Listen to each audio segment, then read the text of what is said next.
नमस्कार मित्रों, history research point में आप सभी का स्वागत करता हूं।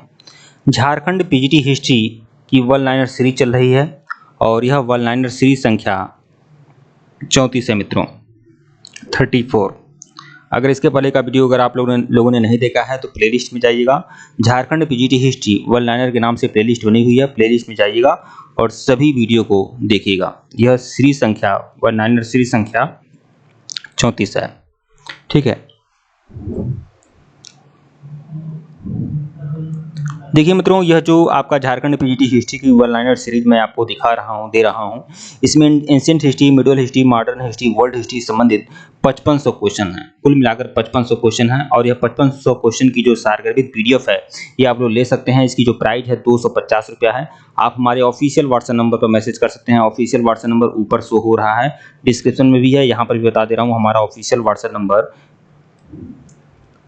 8318397276 है। 8318397276 ऊपर भी शो हो रहा है। आप मैसेज कर दीजिएगा 250 रुपये में, यह आपको पीडीएफ आपको मिल जाएगा, ठीक है।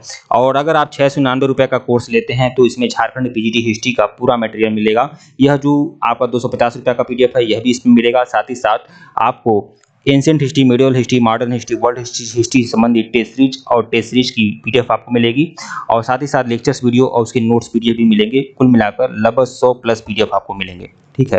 तो जैसा भी हो आप लोग ले सकते हैं और यह जो भी सीरीज रहेगी झारखंड पीजीटी इतिहास की, यह अन्य आगामी भर्तियों में भी आपकी काम देगी, ठीक है। आइए शुरुआत करते हैं। तो यह सीरीज संख्या 34 है, 34। इसके पहले का वीडियो नहीं देखे हैं, प्लेलिस्ट में जाइएगा। Jharkhand PGT history one liner के नाम से प्लेलिस्ट बनी हुई है।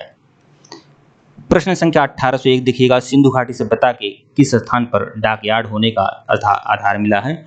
तो डॉकयार्ड मतलब बंदरगाह, कहाँ से मिला है? लोथल से मिला है। 1802 हड़प्पा वासियों को किसका ज्ञान नहीं था? मेहराबों के निर्माण का ज्ञान हड़प्पा वासियों को नहीं था।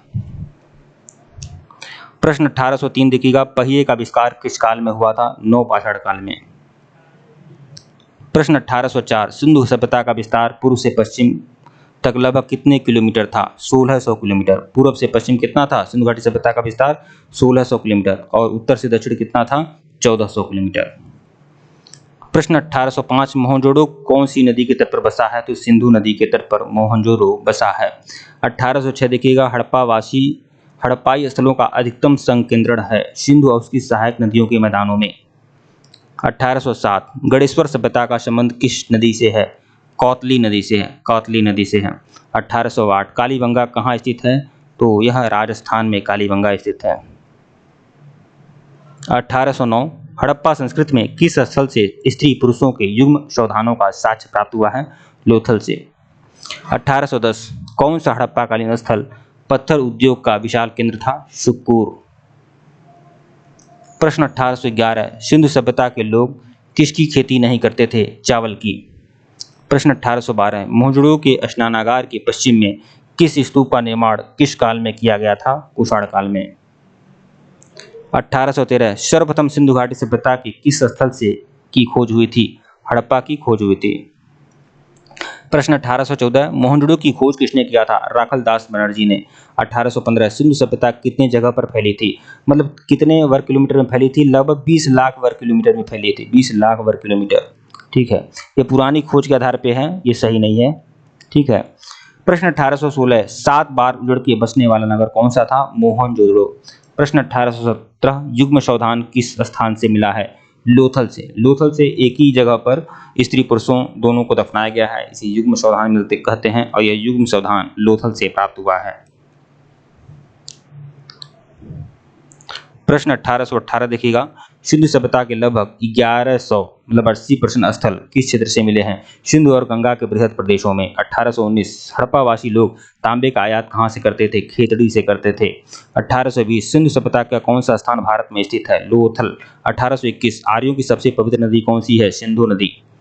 1822 देखिएगा, हड़प्पा सभ्यता के विलुप्त हो जाने का क्या कारण माना जाता है? उपरोक्त सभी कारण हैं। 1823 हड़प्पा सभ्यता का उत्कर्ष किस समय के पश्चात रुक गया था? 1900 ईसा पूर्व में रुक गया था।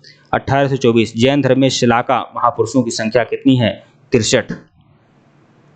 1825 आर्य भारत में संभवतः कहाँ से आए थे? मध्य एशिया से आए थे। प्रश्न 1826 अब तक सिंधु सभ्यता में कुल कितनी फसलों के उगाए जाने का संकेत मिल चुका है। तो 9 प्रकार की फसलें सिंधु सभ्यता में उगाई जाती थी। 1375 उत्तर वैदिक कालखंड कब से कब तक माना जाता है? 1000 ईसा पूर्व से लेकर 600 ईसा पूर्व तक।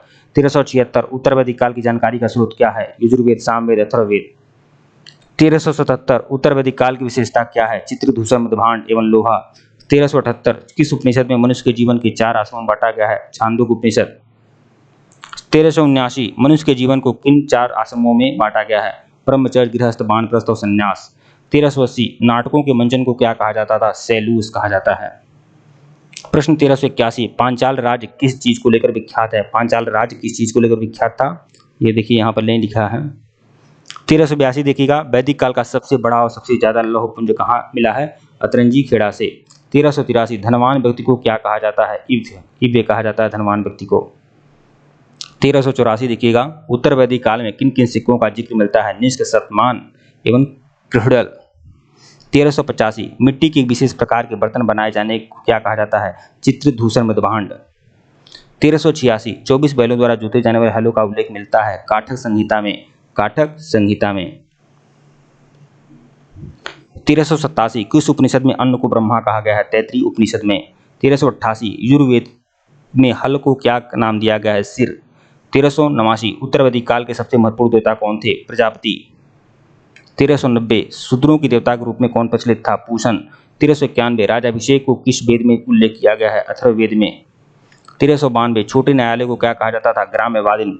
1393 उत्तर वैदिक काल यज्ञ कौन कौन से थे? राजसूय यज्ञ, वाजपेयी यज्ञ, अश्वमेध यज्ञ, अग्निष्ठोम यज्ञ।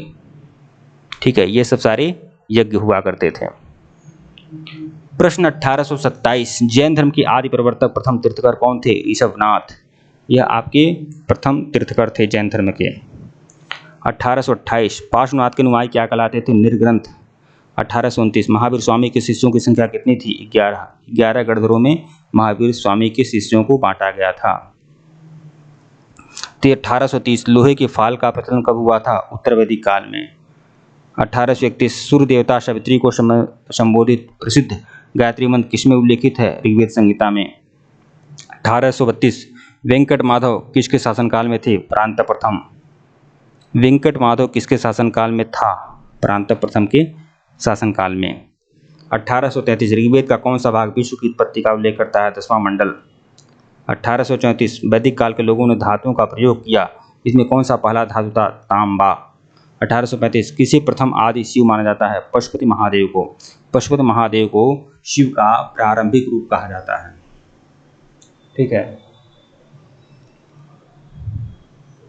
प्रश्न 1836 वैदिक काल के राजनीतिक संगठन का इकाइयों का आरोही क्रम क्या है? राष्ट्र, गण, विश्व, ग्राम, कुल। 1837 जैन धर्म ग्रंथों की रचना किस लिपि में हुई है? प्राकृत लिपि में। 1838 जैन धर्म में प्रथम संघ विच्छेद कब हुआ? किसने किया था? जमाली ने। 1839 जैन धर्म के विद्युतीय तीर्थकर कौन थे? शीतलनाथ।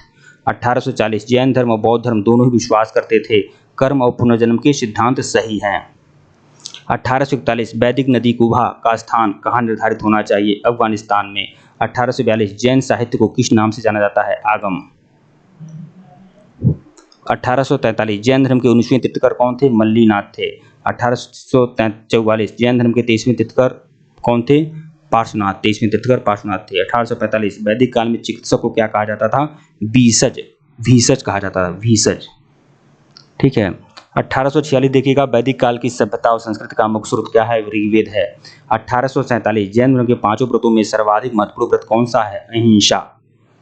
1848 जैन धर्म का वास्तविक संस्थापक किसे माना जाता है? महावीर स्वामी को। महावीर स्वामी ही जैन धर्म के वास्तविक संस्थापक थे। देखिए मित्रों, अगर आपको यह लग रहा है कि मेरी स्पीड बहुत ज़्यादा है, मैं बहुत जल्दी बोल रहा हूँ, बहुत जल्दी पढ़ा रहा हूँ, तो आप लोग हमारी स्पीड को घटा बढ़ा सकते हैं। यूट्यूब ने इस प्रकार की फैसिलिटी दी है। आप अपने वीडियो के जहाँ शुरू करते हैं दाएं साइड देखिएगा 3 डॉट बना होगा। ठीक है, 3 डॉट बना होगा, वहीं से आप स्पीड को घटाओ बढ़ा सकते हैं। 1849 देखिएगा जैन धर्म के पद्म पुराण नामक बहुचर्चित ग्रंथ का पढ़ायन किसने किया था? रविशेड़ ने। 1850 जैन धर्म के 24वें तीर्थकर कौन थे? महावीर स्वामी। महावीर स्वामी जो थे वह 24वें तीर्थकर थे। ठीक है।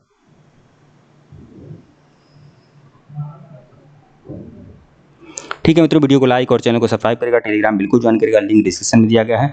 अगर इसके पहले का वीडियो नहीं देखे हैं प्लेलिस्ट में जाइएगा, झारखंड पीजीटी हिस्ट्री वर्ल्ड 9 नाम से प्लेलिस्ट बनी हुई है। धन्यवाद आप लोग को।